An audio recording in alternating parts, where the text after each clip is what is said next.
தாவேக ஆட்சிக்கு வந்த பிறகு மேகதாது அணை கட்ட கர்நாடக அரசு தீவிரம் காட்டுவதாக கூறியுள்ள எதிர்க்கட்சித் தலைவர் உதயநிதி ஸ்டாலின், மேகதாது அணையை தடுக்க தாவேக அரசு என்ன நடவடிக்கை எடுத்தது எனவும், காவிரி நிலைப்பாட்டில் அனைத்து கட்சி கூட்டத்தை கூட்டுவதில் தயக்கம் என்ன எனவும் வினா தொடுத்தார்.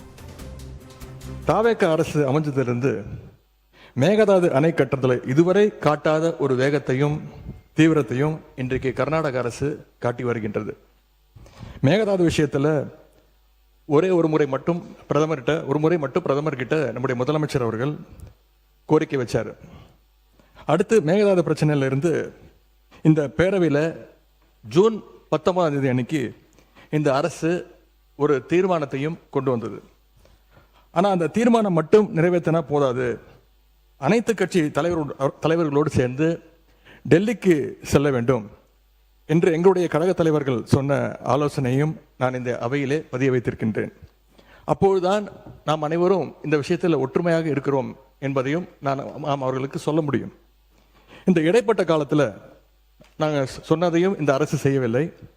அனைத்து கட்சி கூட்டத்தை கூட்டணும்னு தொடர்ந்து வலியுறுத்தி கேட்டுக்கொண்டு வருகின்றோம். திராவிட முன்னேற்ற கழகம் மட்டுமல்ல, தமிழ்நாட்டில் இருக்கக்கூடிய அனைத்து கட்சியும் இந்த அனைத்து கட்சி கூட்டத்தை கூட்ட வேண்டும் என்று தொடர்ந்து வலியுறுத்தி வருகின்றார்கள். நான் கேட்பதெல்லாம் ஒன்று தான். நாங்கள் தொடர்ந்து அனைத்து கட்சி கூட்டத்தை கூட்ட வேண்டும் என்று கேட்டுக்கொள்கின்றேன். காவிரியில் இந்த பிரச்சனையை தீர்ப்பதற்காக கர்நாடக அரசு தொடர்ந்து அனைத்து கட்சி கூட்டத்தை கூட்டிகிட்டு இருக்கிறாங்க.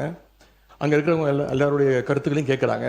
ஏன் தமிழக அரசு அனைத்து கட்சி கூட்டத்தை கூட்டுவதை தவிர்க்கின்றது என்பதுதான் எங்களுடைய கேள்வி.